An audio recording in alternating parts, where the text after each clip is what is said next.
Бәріңізге сәлем достар. Бүгін біз езілмейтін, дара-дара болып пісетін қолдан жайылған кеспен наннан тауық сорпасын дайындаймыз. Ең алдымен менің каналыма тіркеліп, қоңыраушаны басып қойды ұмытпаңыздар. Қоңыраушаны бассаңыздар, менің күнделікті салған рецептілерім сіздерге көрініп отырады. Қолдан жайылған кеспе болғандықтан өте дәмді болып шығады. Ең алдымен біз тауық етін қатты болса алдын ала салқын суға салып жібітіп аламыз. Міне осылай көргеніңіздей үлкен-үлкен етіп 4-5 бөлікке бөлеміз. Мен сыртындағы терісімен бірге саламын, себебі майы шығатын болады. Барлығын бөлгеннен кейін бір ыдысқа салып, отымызға кастрөлімізді немесе қазанымызды қойып, астын жағып, үстіне суымызды құямыз. Мен бұл жерде 3 литр су құйдым, өзіңіз қалағанша құясыз. Барлығын саламыз етімізді. Отымыздың астын ашып, бетін жауып, көбігі шыққанша тұрады. Оған дейін біз жуамызды, сәбізімізді, картопымызды турап аламыз. Жуамызды осылай 5-6 бөлікке бөлеміз. Содан кейін сәбізімізді ірілеу етіп тураймыз.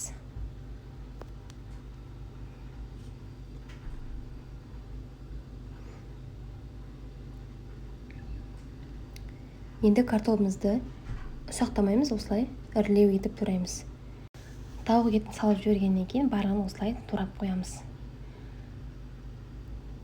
Міне біздің тамағымыздың көбігі шықты. Барлығын осылай сүзгімен сүзіп аламыз. Тамағымыздың мөлдір, таза болып піскен қаласаңыз, осылай барлығын көбіктерін қалдырмай, барлығын алып тастаймыз.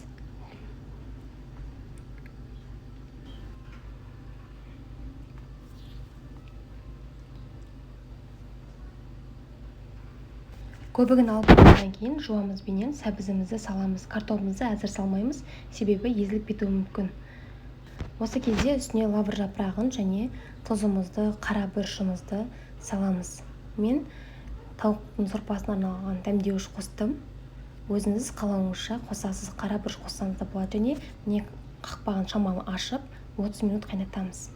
Енді қыздар, біздер кеспе нанымызды дайындаймыз. Біздің суымыз салқын болу керек. Салқын судың үстіне тұзымызды, бір жұмыртқамызды қосып, және біраз қасық сұйық майымызды қосып, барлығын жақсылап араластырамыз.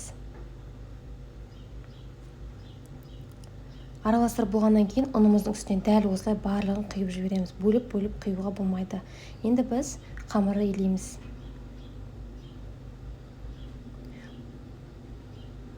Бұл қамыр өте жақсы қамыр. Біздің кеспеміз салған кезде езілмейді және сынбай жақсы болып пісетін болады.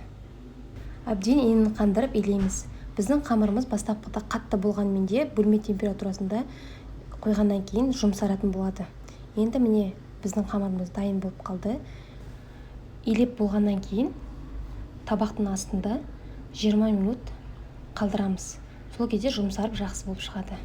Енді міне қайнап жатқан сорпамыздың үстіне картопымызды салып, бетін жауып, піскенше тағы да қайнатамыз. Біздің қамырымыз 20 минут тұрды. Осындай жұмсақ қамыр шығады. Ұнымызды сепкеннен кейін қамырымызды жая бастаймыз.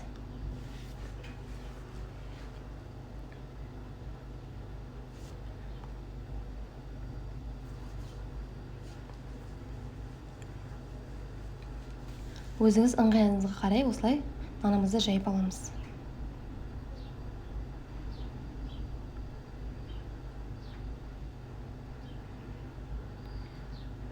Дәл осы рецептіменен қыздар еттің нанына да пайдалансақ болады осы қамырды.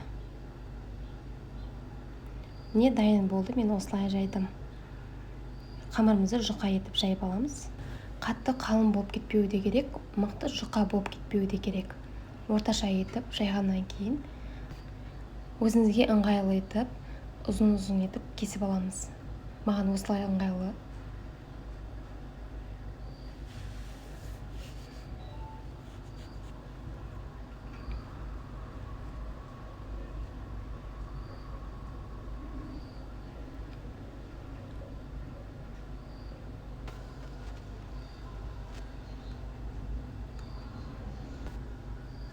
Барлығын кескеннен кейін мен бөлек-бөлек кесіп жатырмын. Осылай жұп-жұқа етіп, жіп-жіңішке етіп осылай кесіп аламыз.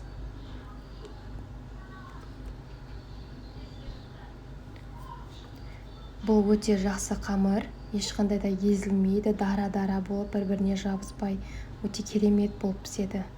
Міндетті түрде жасауға кеңес беремін.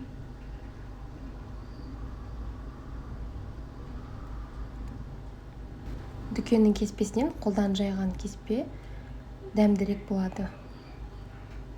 Осылай барлығын кесіп кептіріп алып, келесі күнге де қолдансаңыздар болады. Сорпамызды осылай бір қайнатып алып, кеспе нанымызды саламыз. Сіз өзіңіз қалауыңызша сұйықтау болғанын қаласаңыз, жартысын саласыз. Мен барлығын салдым. Жайған нанымның барлығын салдым.